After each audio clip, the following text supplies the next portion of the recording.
అందరికీ నమస్కారం.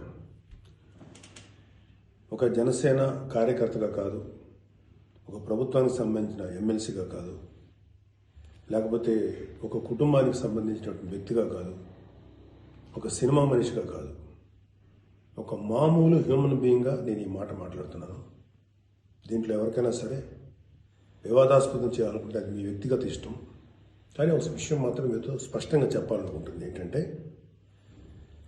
ఈ మధ్యకాలంలో ఆడపిల్లల వస్త్రధారణ మీద చాలామంది కామెంట్స్ చేస్తున్నారు.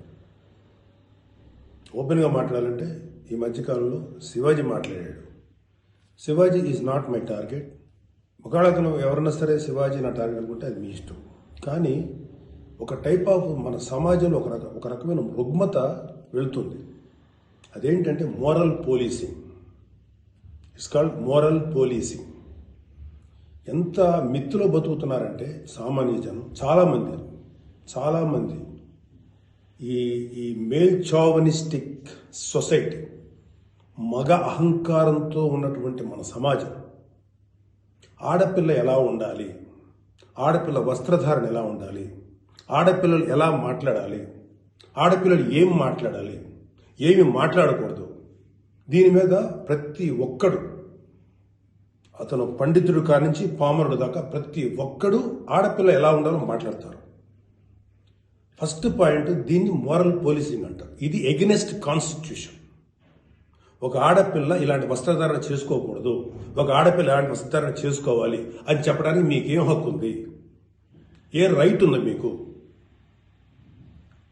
అంటే మగవాడు కాబట్టి ఎవరి గురించి ఏదైనా స్వేచ్ఛగా మాట్లాడతారా? దురదృష్టం ఏంటంటే ఇలా మాట్లాడే మగవాళ్ళకు కూడా ఆడవాళ్ళ నుంచి ఒక రకమైన మద్దతు లభిస్తుంది. మనస్ఫూర్తిగా చెప్తున్నాను, ఖచ్చితంగా వాళ్ళ మనసు నుంచి వచ్చింది కాదు. అందరి యాక్సెప్టెన్స్, భర్త ఏమనుకుంటాడో, ఆ చుట్టుపక్కల మగవాళ్ళు ఏమనుకుంటారో, ఇంకొక వ్యక్తులు ఏమనుకుంటారో అనే మాట్లాడే ఆడవాళ్ళకి తప్ప ఇన్నర్గా ప్రతి ఆడబిడ్డకి ఒక సెల్ఫ్ రెస్పెక్ట్ ఉంటుంది. ఎలాగో ఒక ఆడపిల్ల డ్రెస్ ఇలా ఉండాలని మనం అడుగుతాం, ఎలాగో ఒక ఆడపిల్ల ఈ డ్రెస్ వేసుకోవాలని చెప్తాం. ప్రపంచంలో ఫ్యాషన్ అనేక రకాలుగా మారుతుంటుంది.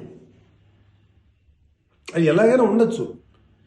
దయచేసి మన చెల్లెలు, మన తల్లి, మన చెల్లెలు అందరూ మనవాళ్లే, మన బిడ్డలే. ఆడపిల్ల కాబట్టి ఆ అమ్మాయి ఇలా ఉండాలని చెప్పే హక్కు మనకు లేదు. నేను ఇవాళ మీ అందరి ముందు ఒకప్పుడు నేను కూడా అలాంటి ఇన్ఫ్లుయెన్స్లో ఉండి తర్వాత రియలైజ్ అయ్యే తప్పు కదా, నాకేం హక్కు ఉంది, ఒక ఆడబిడ్డ ఇలా ఉండాలి అని చెప్పే హక్కు నాకేముందని చెప్పి నేను మార్చుకొని నేను అటువైపు వెళ్తే నాకు ఇంకొక రకమైన ప్రపంచం కనపడింది.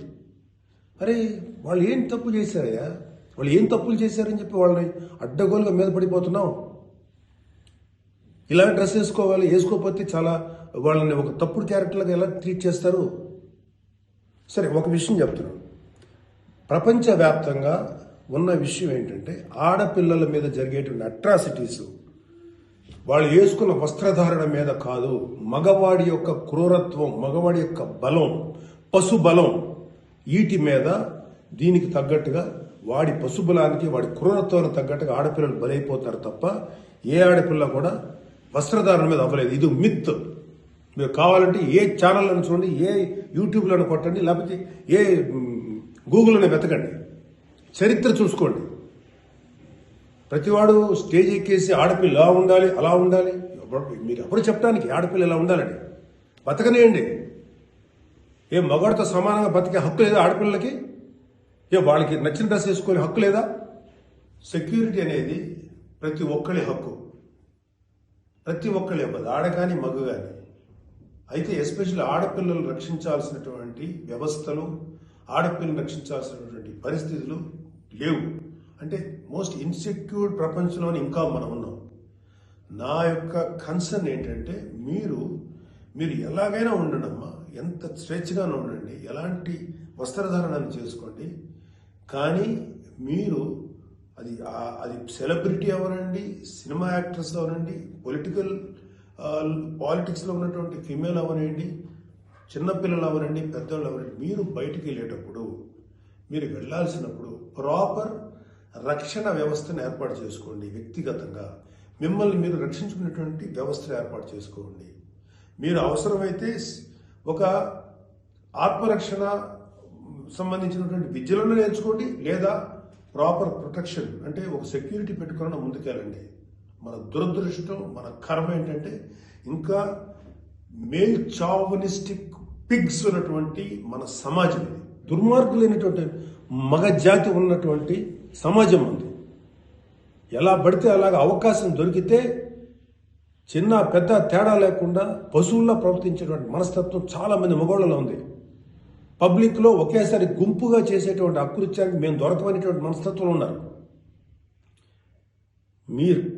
మీరు ఎలా ఉండాలో అలా ఉండండి, మీకు ఎలా కావాలో అలాగే ఉండండి, ఎలాంటి డ్రెస్ వేసుకోవాలో అలాగే వేసుకోండి, తప్పలేదు. చెడ్డ పనులు చేయకండి, యాంటీ సోషల్ ఎలిమెంట్స్గా బారకండి, క్రైమ్ చేయకండి, ఇది చెప్పండి మీరు.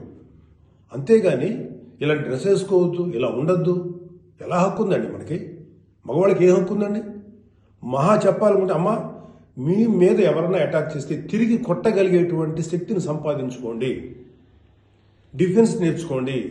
ఇది ఒళ్ళంతా బట్టలు కప్పుకున్న ఆడబిడ్డలకి ఇదే వర్తిస్తుంది. ఒక స్టైల్గానో లేకపోతే ఒక మోడర్న్గా ఆడుకున్న డ్రెస్ వేసుకున్న ఆడపిల్లలకి ఇదే వర్తిస్తుంది. దీనికి మగవాడి యొక్క చండాలమైనటువంటి మనస్తత్వం చాలా, అంటే నాట్ ఆల్ మేల్, సపోజ్ కొంతమంది క్రూయల్, ఒక ఆడదాన్ని విలాస వస్తువు చూసే ప్రతి మగ వెధవకి చెప్తున్నాం, వాళ్ళకి ఏనా ఒకటే, ఒళ్ళు నిండా బట్టలు కప్పుకున్నా ఒకటే, మోడర్న్గా స్టైల్గా బట్టలు వేసుకున్న ఆడది ఒకటే. వాళ్ళు కొంతమంది గురించి ఆడపిల్లలు ఇలా ఉండాలి అలా ఉండాలి చెప్పడానికి ఏంటి? మీరు ఒక్కసారి వడ్డాది పాపయ్య గారి బొమ్మలు చూసారా? మన అజంతా శిల్పాలు చూసారా? చాలా స్టైలిష్గా మోడర్న్గా ఉంటాయి. అంటే ఆడదానికి వస్త్రాలంకరణ అనేది ఆయా సమాజాల యొక్క కల్చర్ని బట్టి మారుతుంటుంది. ప్యాంటు షర్ట్ వేసుకుంటే తప్ప, చుడిదార్ వేసుకుంటే తప్ప, లేకపోతే మోడర్న్గా మిడ్డీ వేసుకుంటే తప్ప, ఇది వాళ్ళ తప్పు కాదు. వాళ్ళకి సరిగ్గా రక్షణ కల్పించలేకపోవటం, రాజ్యాంగమైనటువంటి మన ప్రభుత్వ వ్యవహారం వాళ్ళకి సరిగ్గా రక్షణ కల్పించకపోవటం ప్రభుత్వ వైఫల్యం అవుతుంది. దాన్ని ఎంకరేజ్ చేసి దాన్ని అడ్డుగా తీసుకొని ప్రభుత్వం యొక్క వైఫల్యాన్ని అడ్డుగా పెట్టుకొని దాన్ని చెల్లరిగిపోయే దుష్కర మూకల యొక్క పని తప్ప ఆడపిల్లల తప్పు కాదు. ఆడపిల్లలు వేసుకునే డ్రెస్సు వల్ల ఆడపిల్లల మీద అత్యాచారం జరుగుతుందని మీరు మీ పనికి మాలిన కామెంట్లను సపోర్ట్ చేసుకుంటూ మాట్లాడే మాట ఇది. మారిపోతుంది సమాజం. ఏఐలోకి వచ్చాం మనం, ఆర్టిఫిషియల్ ఇంటెలిజెన్స్లోకి వచ్చాం. ఇంకా ఆడపిల్లలు ఇలాగ ఉండాలని చెప్పి మనస్తత్వం ఉన్న మగవాళ్ళని ఖండించండి. ఇన్ని కబుర్లు చెప్తున్నారు. నేను ఒకసారి లాంగ్ బ్యాక్ చెప్పాను, ముగ్గురు మహానుభావులు మాట్లాడిన మాటలు చెప్పాను. వాళ్ళు ఇలాగే కామెంట్ చేశారు. అప్పుడు వాళ్ళకి ఆన్సర్ చెప్పాను. ఇప్పుడు మళ్ళీ చెప్తున్నా, ఆడదాన్ని అవమానించిన ఏ ఒక్కడు కూడా బాగుపడలేదు మన పురాణాల ప్రకారం. ద్రౌపదిని నడి సభలో అవమానించిన ప్రతి కౌరవుడు సర్వనాశనం అయిపోయాడు, ఇంక్లూడింగ్ భీష్మాచార్యుడు, ద్రోణాచార్యుడితో సహా. ఇప్పుడు నేను మాట్లాడినాక నాకు 100 కామెంట్లు పెడతారు మీరు, నాకు తెలుసు. అయినా నేను నా వాయిస్ ఓపెన్ చేయకపోతే తప్పు చేసినాను అవుతాను. చాలా మంది ఆడబిడ్డలు వాళ్ళు ఎన్ని బాధలు పడి ఎంత చేసి ఇలా ముందుకు వస్తున్నారు. వాళ్ళకున్న వ్యక్తిగత సమస్యలు ఉంటాయి. ఒక ఆడపిల్లకి సంబంధించినటువంటి ఎన్నో రకాల ఇష్యూస్ ఉంటాయి. అటన్నింటినీ కాదనుకుని సమాజం గురించి బతుకుతున్నారు.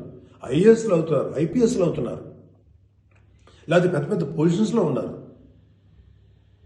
సినిమా ఇండస్ట్రీలో ఉన్నారు, లేకపోతే క్రియేటివ్ ఇండస్ట్రీలో ఉన్నారు, పెద్ద పెద్ద వ్యాపార సంస్థలో ఉన్నారు. ఆడదాన్ని గౌరవించిన ప్రతి ఒక్కరు గొప్పోడయ్యాడు. గొప్ప గురించి కూడా మాట్లాడు. రెస్పెక్ట్ ఇవ్వండి అయ్యా మా తోటి ఆడపిల్లలకి. మహా అయితే మీరేం చెప్పాలి ఆడపిల్లలకి? అమ్మ మిమ్మల్ని మీరు ప్రొటెక్ట్ చేసుకునేటువంటి స్థితిలో ఉండండి, మిమ్మల్ని మీరు రక్షించుకోండి, లేదా రక్షణగా మనుషులను తీసుకెళ్ళండి, ఏదో ఒకటి చేయండి. కాకపోతే ఏంటంటే మీకు ఇంత చుట్టుపక్కల ఇంత కరుడు గట్టినటువంటి దుర్మార్గమైన కామాంధులైనటువంటి సమాజంలో కొంతమంది ఉన్నప్పుడు వాళ్ళని మిమ్మల్ని మీరు రక్షించుకుని ఏర్పాటు చేసుకోండి. మీకు ఒక తమ్ముడుగానో, ఒక అన్నగానో, ఒక తండ్రిగానో, ఒక సోదరుడుగానో ఇది నా రిక్వెస్ట్ తప్ప మీరు ఇలా ఉండాలని మాత్రం చెప్పటం పెద్ద క్రైమ్.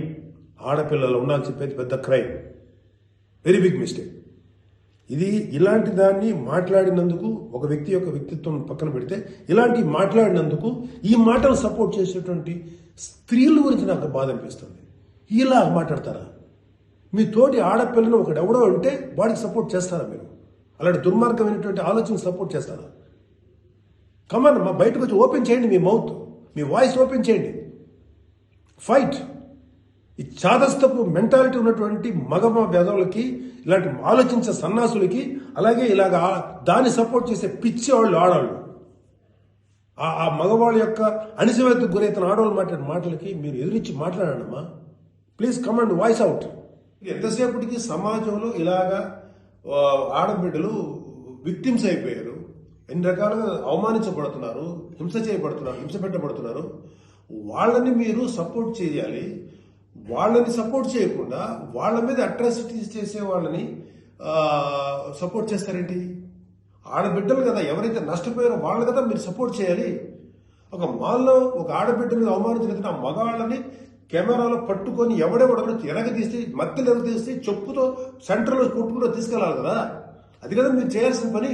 వాళ్ళని అడగాలి కదా, వాళ్ళని శిక్షణ చెప్పాలి కదా. నువ్వు జాగ్రత్తగా ఉండి ఎంత జాగ్రత్తగా ఉండాలి? ఎందుకు ఉండాలి? ఇప్పుడు ప్రతిసారి ఎప్పుడు విక్టిమ్ అయిపోయిన ఆడబిడ్డల మీదే మీరు క్రైమ్ నేరం మోపుతుంటే, వాళ్ళే తప్పు అంటుంటే అంటే పర్లేదు, ఆడబిడ్డల మీద క్రైమ్ చేసిన తప్పలేదు, వాళ్ళు జాగ్రత్తగా ఉండాలి, మగవాళ్ళ మాత్రం ఏమనకూడదా? వాళ్ళకి చెప్పండి. దుర్మార్గం చేసిన ఆడబిడ్డల మీద దుర్మార్గం చేసిన మగవేదలు చెప్పు తీసుకుంటా మాట్లాడండి మీరు దమ్ముంటే. అంతేగాని ఎవరైతే నష్టపోయారో వాళ్ళను అనకండి. ఆ స్థానంలో మన బిడ్డలుంటే ఎంత బాధపడతామో అది ఆలోచించండి. ఈ మోరల్ పోలీసింగ్ నుంచి మీరు బయటపడేదాకా మీరు మనుషులు కాదు. Moral policing is a bloody nasty thing. ప్రపంచం అంతా ఆడబిడ్డలంతా సఫర్ అవుతుంది మోరల్ పోలీసింగ్.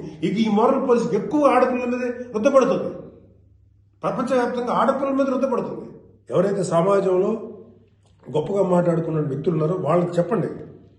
వాళ్ళందరూ వచ్చి మాట్లాడాల్సిన అవసరం ఉంది. ఎంతకాలం ఆడపిల్లల మీద ఈ అణిచివేత మీరు అవలంబిస్తారు? ఎంతకాలం వాళ్ళు అణిచివేస్తారు? అలా అని చెప్పి సాంప్రదాయాలు వదలమని చెప్పలా. మీరు సాంప్రదాయాలు ఫాలో అవ్వండి, రిచువల్స్ ఫాలో అవ్వండి, మీ గౌరవనీయమైన మీ మతాల్ని ఫాలో అవ్వండి. కానీ స్వేచ్ఛ, డ్రెస్ అనేది ఒక వ్యక్తిగత స్వేచ్ఛ. ఒక ఆడపిల్ల ఎలా కనపడాలి, అందంగా కనపడాలి అనుకోవటం తప్పులేదు. అది అమ్మాయి యొక్క వ్యక్తిగత విషయం. అమ్మాయి మితిమీరి ప్రవర్తిస్తే లా అండ్ ఆర్డర్ ఉంది, లా అండ్ ఆర్డర్ చూసుకుంటుంది. అలాంటి ఆడపిల్లలకి రక్షణ కల్పించడంలో విఫలమైనటువంటి రక్షణ వ్యవస్థ ఏమో తప్పు అవుతుందేమో, కానీ ఆడపిల్లలు తప్పు కాదు. ఆడబిడ్డలకి నాలాంటి వాళ్ళు కొంతమంది ఉన్నాం, ఇంకా చాలామంది ఉన్నాం. అదే చెప్తున్నాడు, మీకోసం మేము ముందుకు వస్తాం, మాట్లాడతాం. యాక్చువల్గా నాకు ఎవరు మాట్లాడతారు ఎందుకంటే నేను మాట్లాడాల్సిన టైం ఇది. This is my responsibility towards women. ప్రతి తల్లి, ప్రతి బిడ్డ ఆడది లేకపోతే మగాడు లేడు కదా. ఎలాగ మనం ఒక ఆడపిల్లను అవమానిస్తాం? ఒక ఆడపిల్లను అవమానించినప్పుడు నా తల్లి గుర్తురాదా, నా చెల్లి గుర్తురాదా, నా బిడ్డ గుర్తుకురారా? ఇదే చెప్తున్నాను. ఇలాగ ఎవడైతే సమాజంలో ఆడపిల్లలు ఇలా ఉండాలని చెప్పారో వాళ్ళకి చెప్పు తీసుకొట్టేలాగా మీరు సమాధానం చెప్పకపోతే, ఇప్పటికైనా మీరు వాయిస్ అవుట్ చేయకపోతే మిమ్మల్ని మీరే నష్టపరుచున్నట్టమ్మా. ఇవాళ నేను వచ్చి మాట్లాడుతున్నా కదా, ఒక మీ తోటి తండ్రి అనుకోండి, తమ్ముడు అనుకోండి, అన్న అనుకోండి, ఏదో అనుకున్నాను మాట్లాడుతున్నాను. మీరు ఇప్పటికైనా మీరు బయటకు వచ్చి మాట్లాడండి. ఖచ్చితంగా ఇవాళ నాకు I have to appreciate women commission. వాళ్ళు ఫైట్ చేస్తారు, అడుగుతున్నారు. అలాగే కొంతమంది ఆడపిల్లలు అడుగుతున్నారు. అడిగే వాళ్ళని తప్పంటారండి. Non sense. ఫైట్ చేయండి అమ్మా. మాలాంటి వాళ్ళు మీకు ఎప్పుడు సపోర్టే ఉంటాం. Please fight against this inhumanity. ఈ దమనకాండకు వాళ్ళకి ఈ దుర్మార్గం ఆలోచనకు మీరు ఫైట్ చేయండి అమ్మా. But come out, voice out please తల్లి. నమస్కారం.